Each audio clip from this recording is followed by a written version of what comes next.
update ng bayan, maasahan anumang panahon.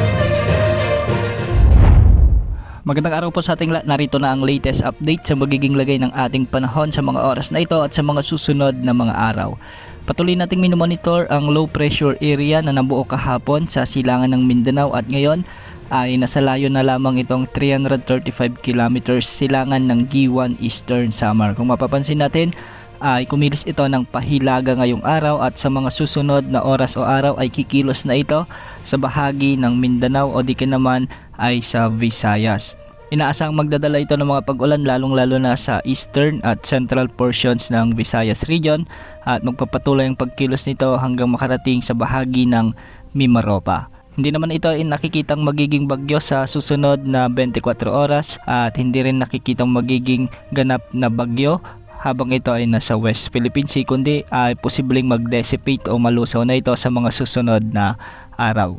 Samantala, base naman sa latest tropical cyclone threat potential forecast ng Pag-asa, posibleng may mamuong sama ng panahon gaya ng bagyo at inaasahang lalapit ito at papasok sa ating area of responsibility sa susunod na linggo. Kung sakali nga ay papangalanan ito bilang bagyong Mirasol at nakikita rin na lalapit ito sa may extreme Northern Luzon. Antabayan na ng mga susunod na updates ukol sa potensyal na bagyong ito.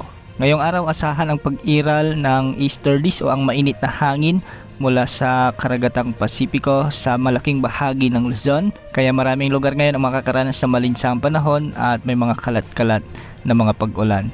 Samantala dahil sa epekto ng LPA na nasa silangan ng Visayas, asahan ang maulap na kalangitan na may mga kalat-kalat na pag-ulan at thunderstorms sa buong Visayas, Bicol Region, Caraga, Quezon Province, Romblon, Camiguin, kasama na ang Misamis Oriental. Posible ang banta ng mga biglang pagbaha o pagguho ng lupa kung may mga umiiral na katamtaman at malalakas na pag-ulan. Para naman sa nalalabing bahagi ng Luzon ay easterlies naman ang magdadala ng bahagyang maulap hanggang sa maulap na kalangitan na may mga isolated rain showers and thunderstorms, kaya posible pa rin ang banta ng mga pagbaha o pagguho ng lupa kung may mga umiiral na severe thunderstorms. Para sa nalalabing bahagi ng Mindanao, asahan din ang ganitong panahon.